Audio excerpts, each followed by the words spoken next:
Días fui al teatro y vi Fue el estudio oficial, una obra experimental del colectivo El Equipo Enredado y que fue dirigida por Roberto Sánchez Pierola. Esta fue una experiencia llena de símbolos, participación activa del público y una puesta en escena poco convencional que me dejó reflexionando. Así que hoy quiero compartir de qué trataba, cómo fue representada y sobre todo qué me provocó como espectador. Fue presentada en la Casa de Literatura Peruana y las actrices principales son Elani Olortegui y Pilar Medina y pertenece al género del teatro inmersivo. Eso significa que el público no solo observa, sino que también interactúa con lo que ocurre. Cabe destacar que fue inspirada en La Mazorca, una obra de Enrique Solaris Wayne, y funciona casi como una respuesta escénica a ella, pero llevada al lenguaje contemporáneo.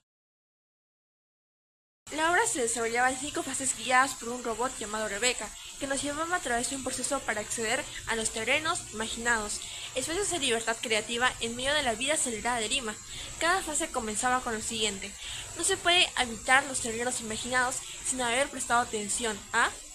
En este caso, la primera fase, atención a las alturas, nos invitaba a volar pájaros de papel en silencio, buscando calma y conexión interior.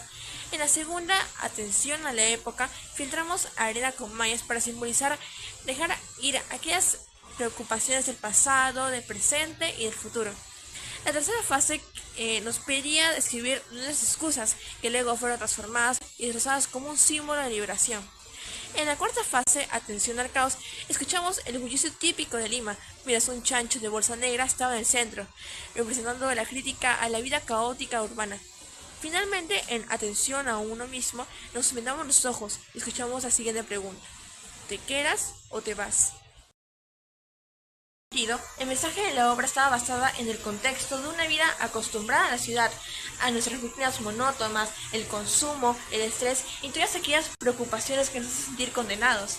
Pero si queremos acceder a esos de libertad, a esos terrenos imaginados, debemos primero pasar por un proceso, soltar, enfrentar lo que no queremos ver, dejar el ruido y tomar decisiones conscientes, es decir, trabajar internamente para encontrarnos a nosotros mismos y desconectarnos de una realidad que de cierta manera nos suprime. En cuanto a la escenografía, esta fue sencilla pero sumamente significativa. No se trataba de grandes estructuras o de decorados sumamente elaborados, sino de objetos específicos que activaban los sentidos y daban sentido a cada fase. Por ejemplo, las nubes hechas de esponja colocadas entre las filas, el aerógrafo blanco extendido por el suelo, o las bolsas negras que terminaron formando el chancho fueron elementos que no solo decoraban, sino que permitían al público interactuar directamente con el espacio.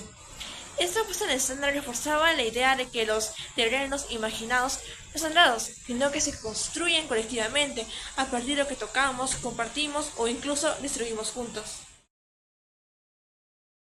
La historia también aportó mucho al simbolismo de la obra.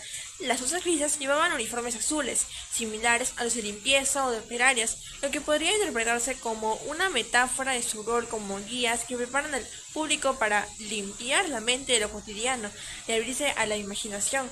Ellas eran quienes nos acompañaban en todo el proceso de transición hacia esos espacios imaginados.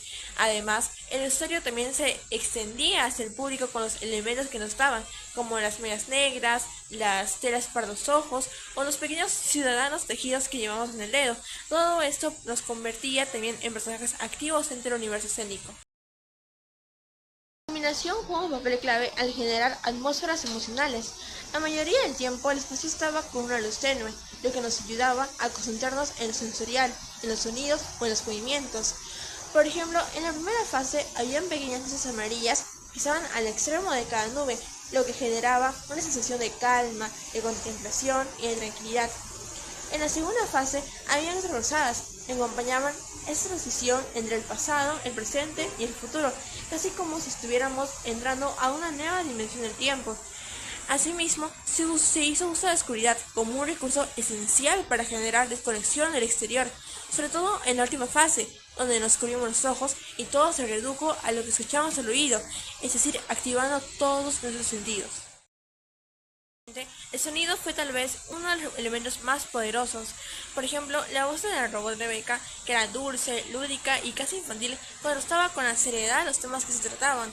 Así que funcionaba como una guía amable que nos iba acompañando fase por fase.